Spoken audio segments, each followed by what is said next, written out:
When the Trump administration claimed credit this week for budget cuts at the United Nations, some critics of the organization saw the prudent oversight of taxpayer money, while others questioned Washington's determination to be seen wielding a big stick.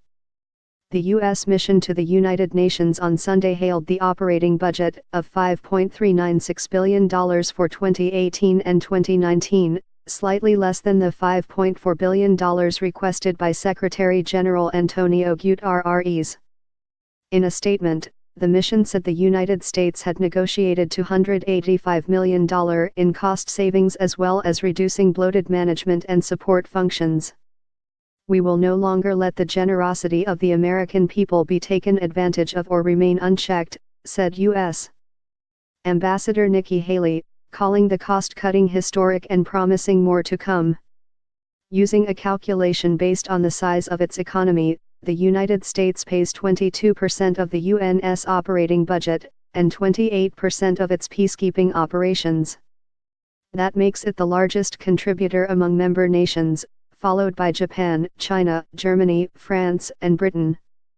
The Trump administration has been highly critical of spending at the United Nations, but it is not alone in its concern about costs.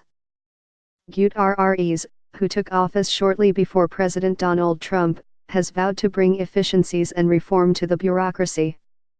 "This is also misleading," tweeted Bathsheba Crocker, who under President Barack Obama headed the State Department office responsible for international organizations such as the UN. "The U.S. fights hard, together with other countries, every year to cut UN budget and regularly does. This is neither new nor a U.S. decision."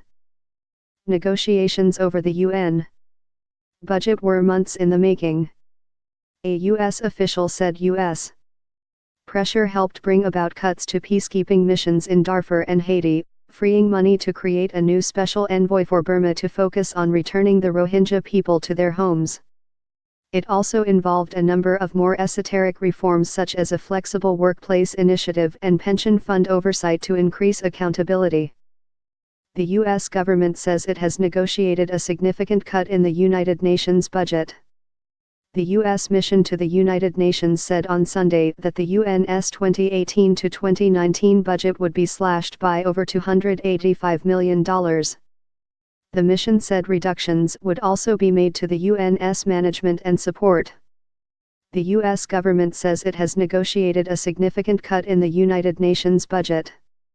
The U.S. mission to the United Nations said on Sunday that the UN's 2018 to 2019 budget would be slashed by over $285 million. The mission said reductions would also be made to the UN's management and support.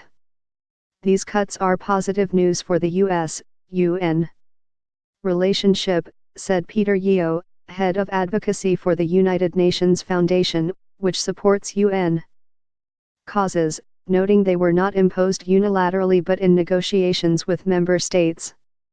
The cuts demonstrate that the UN is capable of tightening its belt to reflect budget constraints in donor capitals, including the U.S., he added. Ambassador Haley has formed a real partnership for reform with the Secretary General.